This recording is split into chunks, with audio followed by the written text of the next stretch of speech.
Најпрво, колешке Лазаревска, сакам да ви честитам на храброста што ви единствена од ова така цврсто и стабилно парламентарно мнозинство излеговте од оваа говорница да го браните овој закон за заем од 21,5 милиони евра. Второ, верувајте да бев малку полековерна, можеби ќе ви поверував на вашиот говор, или кај мене во Гостивар велат да бев малку пожалозлива и ќе се расплачев. За какво образование ми зборувате, колешке Лазаревска?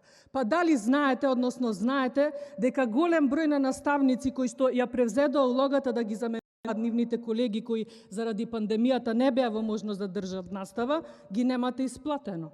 Дали знаете, а сигурна сум дека знаете, дека децата и лјадници на број ги оставивте на почетокот на учебната година без компјутери и без интернет? И затоа ве прашувам за какво современо образование вие денес зборувате.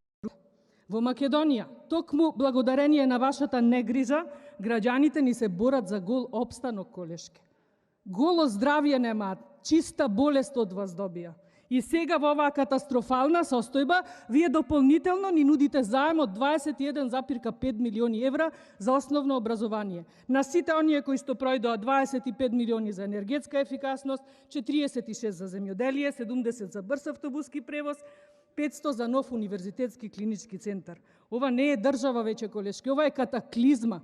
Сите закони, сите заеми треба да се насочат само на едно, колешке, а тоа е да купиме вакцини, да си ги спасиме животите, колешке. За ова, зашто денес зборувате, вие имавте доволно време. Знаете зошто? Затоа што и ние знаеме дека ова беше проект уште од времето кога министер за образование беше Арбар Адеми. Значи сте имале време и време ова да го реализирате, а не сега во оваа катастрофа од пандемија, од невидени размери, луѓе секојдневно ни умираат, вие не задолжувате. Не можам да не се запрашам како не ви е срам.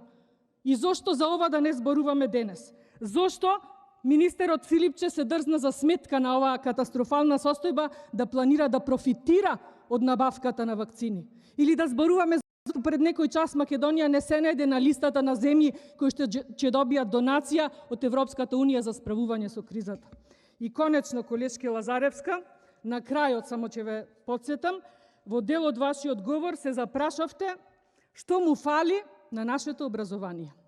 Прво, зборот фали во македонскиот јазик се употребува кога сакаме нешто или некого да пофалиме, односно позитивно да го искритикуваме. Јас ќе ви одговорам на македонски јазик, бидејќи за вас нашиот јазик стана јазик според Уставот на Република Македонија. Таков договор подпишавте. И ќе ви одговорам, на нашето образование му недостасува само оставка на Мила Царовска или оставка на цела влада. Само така ќе го спасиме и образованието и нашите животи. Ви благодарам.